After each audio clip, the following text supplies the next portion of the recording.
জিকির মানে আমাদের ওই তাহেরি ভাইয়ের মতো জিকির না, এও জিকির করে। তো আল্লাহর ধন রসুলকে দিয়ে আল্লাহ গেছে গায়েব হয়ে। আল্লাহর ধন রাসূলকে দিয়া গেলেন আল্লাহ গায়েব হইয়া। আল্লাহর ধন রাসূলকে দিয়া গেলেন আল্লাহ গায়েব হইয়া। রাসূলের ধন খাজা পাইয়া। আল্লাহর নামে কিছুক্ষণ জিকির চালায়, এরপরে এমন এমন মানুষের নাম নিয়ে জিকির করে যেটা প্রকাশ্য শিরক। তার কথাগুলো কোরআনে কারিমের 2টা আয়াতের পুরা বিরুদ্ধে। কোরআনের আয়াতের বিরুদ্ধে গেলে মানুষ কাফের হয়ে যায়, মুশরিক হয়ে যায়। এ কথা বললে ওনারা ধারণা করবে এক হুজুর আর এক হুজুরের বিরুদ্ধে বলছে, ও হুজুর ওরে বললে গুনাহ হবে, ওর তো আর ইমানই নেই, ও তো কাফের হয়ে গেছে। কোন কাফেরের মুশরিকের জানাজা পড়া জায়েজ আছে? কেউ যদি জেনে শুনে কোনো হারাম কাজ করে তারও ইমান নষ্ট হয়ে যায়। আমি জেলখানায় 3টা বছর পার করে আসলাম, কয়েকদিন আগে এসেছি। মাওলানা মামুনুল হক আমার সাথে ছিল। যতদিন ওনার সাথে সকালে আর দুপুরে খাবার খেতাম, মাঝে মাঝে আমারে বলতো, হামজা যদি বাইরে যেতে পারি জীবনে কোনো কাফের মুশরিকের জানাজা পড়াবো না, যাবো না। আমি বললাম, এইটা নিয়ে আপনি এত কঠিন? এটা কোরআনের সরাসরি নির্দেশ। বিশ্বনবী নিজের চাচা মুশরিক ছিল, আবু তালেব। কি ছিল বলেন বলেন? সে যখন মারা যাচ্ছিল তার কাছে যে বলেছিলেন, ইয়া আম্মি আবি তালিব লা ইলাহা ইল্লাল্লাহ হাজ্জুল লাকা ইনদাল্লাহি ইয়াউমাল কিয়ামাহ। বুখারী শরীফের হাদিস। হে চাচা, আপনার জলে বলা লাগবে না, আপনার কানের কাছে শুধু মুখ নিয়ে বলেন যে লা ইলাহা ইল্লাল্লাহ মুহাম্মাদুর রাসূলুল্লাহ বলার দরকার নেই, কারণ ওইটার সাক্ষী তো আমি হয়েছি। আপনি শুধু আল্লাহর একত্ববাদের এই স্বীকার আমার কানের কাছে মুখ নিয়ে করেন, আমি কিয়ামতের দিন আল্লাহর কাছে ঝগড়া করে আপনাকে জান্নাতে নিয়ে দেব। পাশে দাঁড়িয়েছিল আবু জেহেল আর আবু সুফিয়ান। ডাক দিয়ে বলে, নেতা পড়বা? সারা জীবন বাপদাদার ধর্ম অনুসরণ করলে এখন ভাতিজারে নতুন ধর্ম গ্রহণ করে কলঙ্কিত হবা।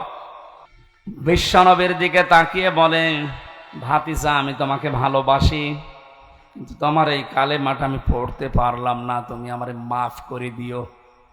দিনাজপুরবাসী মাফ করার একচ্ছত্র মালিকানা কার? নবীজির আছে। নবীজি কাউকে মাফ করতে পারে? নবীজির মন খারাপ হয়ে গেল। সঙ্গে সঙ্গে জিবরাইল এসে সূরা কাসাসের 56 নম্বর আয়াতটা নাযিল করলেন, ইন্নাকা লা তাহদি মান আহবাবতা ওয়ালাকিন্নাল্লাহা ইয়াহদি মাইয়াশা ওয়া হুয়া আ'লামু বিল মুহতাদিন। আল্লাহ পাক বলেন, হে নবী আপনি মন খারাপ করেন, এটা আপনার চাচা আমি জানি। এ সারা জীবন আপনাকে কোলে নিয়ে কাঁখে নিয়ে চুমা দিয়ে লালন পালন করেছি, আমি দেখেছি। হেদায়েত আপনার হাতে ছেড়ে দেয়নি যে যাকে ভালো লাগে তাকে দিয়ে দেবেন।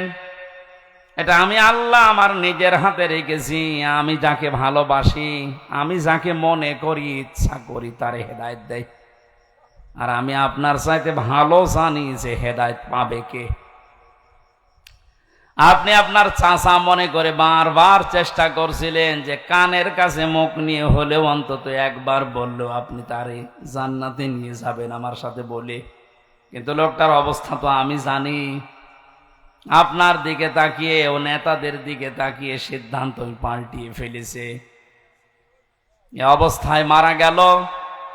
নবীজি আবু তালিবের কবরের পাশে দাঁড়িয়ে পর্যন্ত দোয়া করেছিলেন, হে আমার মাবুদ, আমার চাচা আবু তালিবকে তুমি মাফ করে দাও। সঙ্গে সঙ্গে ফেরেশতা জিবরাইল এসে বলে, হে নবী হাত নামান। কার জন্য হাত তুলেছেন? এ লোকটা আপনার চাচা, আল্লাহ তো ভালোভাবে জানে, কিন্তু লোকটা তো মুশরিক। লোকটা কি বলেন না কেন? মা কানা লিন নাবিয়্যি ওয়াল্লাযীনা আমানু আন ইস্তাগফিরু লিল মুশরিকিনা ওয়ালাউ কানু উলি কুরবা ইলা আখিরি আয়া। সূরা তাওবা 11 নম্বর পারার 4 নম্বর পৃষ্ঠা 4 নম্বর লাইনের 113 নম্বর আয়াতের প্রথম অংশে আছে, তাফসিরে ইবনে কাসির থেকে বলছি। আল্লাহ পাক বলেন, হে নবী, কোন নবীর জন্য, কোন ইমানদারের জন্য এটা জায়েজ না, শোভনীয় না, উচিত না, বৈধও না যে কোনো মুশরিকের জন্য আমি আল্লাহর কাছে ক্ষমা চাবে, যদিও ওইটা নিজের নিকটাত্মীয় হয়। এটা আপনার চাচা, আমি তো জানি আপনার আপন চাচা, কিন্তু লোকটা মুশরিক। আপনার জন্য শুধু না, কিয়ামত পর্যন্ত এই আয়াতটা কোরআনে থাকবে। ইমানদার যারা, তারাও যেন মুশরিকের জন্য দোয়া না করে, ক্ষমা না চায়। এই আয়াত আমি মানালাম। হ্যাঁ, আপনি একটু চিন্তা করেন তো, যে নবী হাত তুললে আল্লাহ ফেরত দিয়েছে, আমি কোনোদিন পাইনি। ওনার হাতও তোলা লাগে নাই, মনের ভেতরে কামনা বাসনা আসলেই কবুল হয়ে যেত। আমরা জানি যে কাবা শরীফ বাদ দিয়ে নবীজি 16 থেকে 17 মাস পর্যন্ত বাইতুল মুকাদ্দাসের দিকে নামাজ আদায় করেছিলেন। হঠাৎ আসরের নামাজের সময় 2 রাকাত হয়ে গেছে, মনের ভেতরে একটা কামনা এসেছে, আল্লাহ আমি যদি কাবার দিকে ঘুরে নামাজ পড়তে পারতাম, আমি শান্তি আরো বেশি পেতাম। সঙ্গে সঙ্গে কোরআনের আয়াত আল্লাহ নাজিল করেছেন নামাজের ভেতরেই, قد نرى تقلب وجهك في السماء। হে নবী, আপনি বারবার আকাশের দিকে তাকান কেন? আমি বুঝি 2 রাকাত নামাজ হয়ে গেছে, আপনার মনের আকাঙ্ক্ষা অনুযায়ী বাকি 2 রাকাত নামাজ আপনি কাবার দিকে নামাজের ভেতরে ঘুরে পড়েন। কাবা শরীফ হয়তো আমরা মনে করছি এই দিকে, ওই সময় বাইতুল মুকাদ্দাস ছিল এই দিকে, উনি নামাজের ভেতরে ঘুরে গেছে। এখানে কয়েকটা শিক্ষা ছিল, আমি ওইগুলোর দিকে না, আমার মূল কথা ছিল নবীজি হাতও তোলেন নাই, মনের ভেতরে কামনা বাসনা আসলে যদি কবুল হয়ে যায়, সেই নবী হাত তুলে দাঁড়িয়ে আছে, বসে আছে, নিজের আপন চাচার জন্য আল্লাহ হাত ফেরত দিচ্ছে। আপনার একটু চিন্তা আসে না কেন?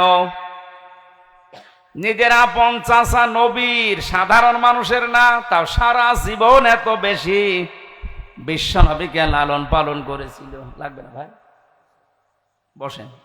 দিনাজপুরবাসী বিশ্বনবী মোহাম্মদ রাসূলুল্লাহর মতো এরকম নামি দামি মানুষের চাচা মারা গেলে যদি আল্লাহ হাত ফেরত দেয়, চাচা মুশরিক, আমায় হামজার মতো,